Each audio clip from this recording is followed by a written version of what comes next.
Oke, selamat datang kawan-kawan sekalian pada presentasi game saya terkait dengan pengumpulan untuk tugas UTS pada pertemuan 1 hingga ke-7. Untuk game ini tersendiri yaitu terinspirasi oleh permainan terkenal Flappy Bird yang pernah viral pada zamannya. Selanjutnya game ini adalah game jenis 2 dimensi yang dirancang untuk memberikan tantangan dan kesenangan bagi para pemainnya. Selanjutnya konsep game ini adalah game yang dimana pemain dapat mengendalikan karakter. Dalam hal ini kita mengembangkan untuk karakter burung yang harus terbang melewati rintangan, seperti misalnya pipa ataupun bebatuan. Tujuan utama dari game ini adalah untuk mencetak poin sebanyak mungkin dengan melewati rintangan tanpa jatuh. Selanjutnya, pada bagian proses pengembangan, di sini saya menggunakan Unity Engine karena antarmukanya yang intuitif dan kemampuan pada grafisnya. Selama proses pengembangan, saya belajar banyak tentang scripting, animasi, dan desain level. Selanjutnya pada tantangan yang dihadapi, salah satu tantangan terbesar adalah merancang mekanisme kontrol yang responsif agar pemain merasa nyaman pada saat bermain. Selanjutnya, saya juga harus mengatasi masalah penempatan rintangan agar tetap menantang tetapi tidak membuat frustasi. Selanjutnya pada bagian yang ketiga, menyoroti fitur kunci. Salah satu fitur menarik dari game ini adalah mode permainan yang berbeda, karakter yang bisa dibuka atau nanti rencananya akan di power up. Selanjutnya mungkin terima kasih telah menyaksikan presentasi kali ini. Selamat menikmati presentasinya. Selamat malam, mari kita lanjutkan terkait dengan pengembangan game Flappy KW ini. Pada tahap selanjutnya kita akan melaksanakan running terhadap Flappy KW yang telah dikembangkan ini melalui berbagai animasi. Pertama kita klik dulu user atau burungnya itu. Selanjutnya kita coba dengan melakukan run modul. Ya, di sini masih terjadi loading. Oke.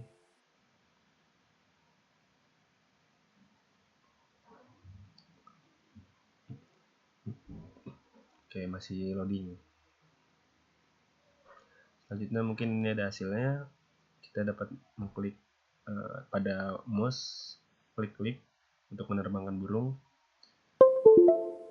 Kemudian A, W untuk berbalik, A kembali, W untuk terbang ke atas, diklik kembali, kemudian menggunakan A dan W saja. Oke. Jadi untuk burung ini ketika diterbangkan bisa berbalik badan atau berputar arah. Setelah diterbangkan terkena kincir angin bisa terbang kembali dan bisa putar badan. Oke. Dan terdeteksi oleh tanah ketika menyentuh tanah, burung tersebut akan diam, tidak mengepakkan sayapnya. Oke, selanjutnya mari kita bahas terkait dengan filosofi pada codingannya. Pada codingan pertama yaitu gerak.cs.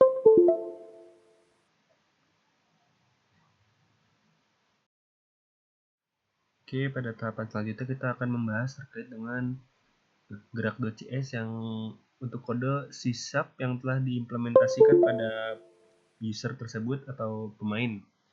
Dalam hal ini pemain tersebut adalah burung, sehingga kita mengimplementasikan gerakan pada burung tersebut. Mari kita bahas satu persatu. Untuk pertama kita menggunakan using Unity Engine. Unity Engine sendiri ini adalah namespace yang digunakan untuk semua elemen dasar di Unity seperti game object dan komponen. Selanjutnya di sini saya menambahkan class public class gerak monobehavior. Kelas ini mewarisi dari monobehavior yang memberikan akses ke fungsi-fungsi seperti start dan update. Selanjutnya variabel publik dan private seperti public integer kecepatan, kekuatan lompat. Pada Nah, deskripsinya di sini kecepatan yaitu mengatur kecepatan gerakan karakter. Selanjutnya kekuatan lompat, kita mengatur kekuatan yang diterapkan pada saat lompat. Selanjutnya balik. Balik ini merupakan fitur yang sangat berguna yaitu menentukan apakah karakter harus menghadap ke kiri ataupun ke kanan. Selanjutnya pindah, variabel untuk menyimpan arah gerakan, kiri ataupun kanan.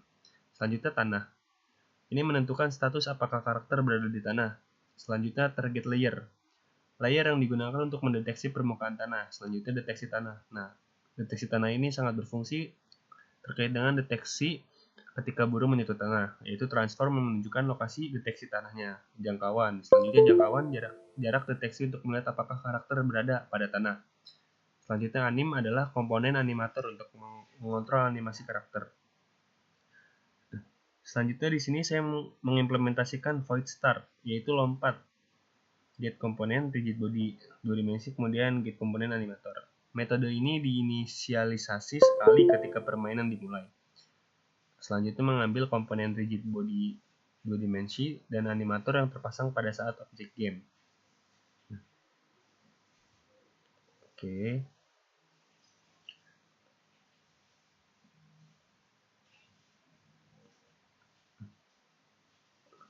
Selanjutnya di sini saya mengimplementasikan terkait dengan void update, yaitu animasi terbang mengatur status animator berdasarkan apakah karakter berada di tanah. Selanjutnya deteksi tanah, saya menggunakan overlap circle untuk memeriksa apakah karakter berada di tanah. Selanjutnya gerakan, yaitu menggerakkan karakter ke kanan atau ke kiri berdasarkan input keyboard.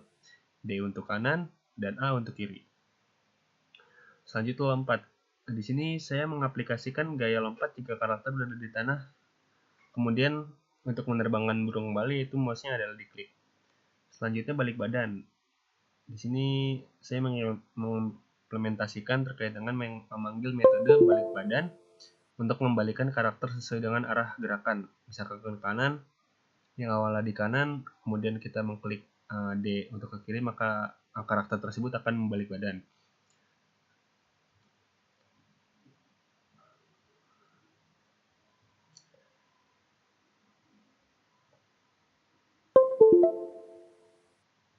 Oke. Selanjutnya void balik badan. Untuk metode balik badan ini, fungsi ini berfungsi untuk membalik arah karakter dengan mengalihkan skala lokal sumbu X dengan min 1 sehingga menyebabkan karakter menghadap pada arah yang berbeda. Oke.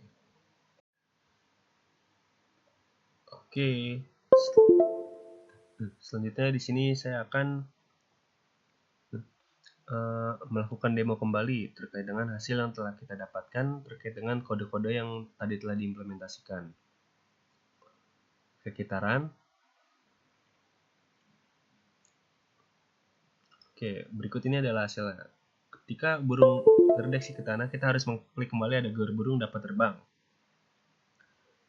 Oke, setelah burung terbang, kita bisa melakukan klik A di keyboard A dan D untuk memutarbalikkan. Nah, di sini telah terimplementasi, burung tersebut dapat memutarbalikkan badannya ketika di posisi A, di D, kemudian kita klik ke A dan sebaliknya.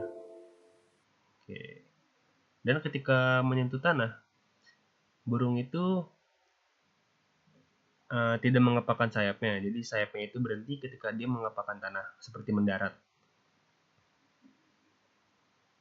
Oke.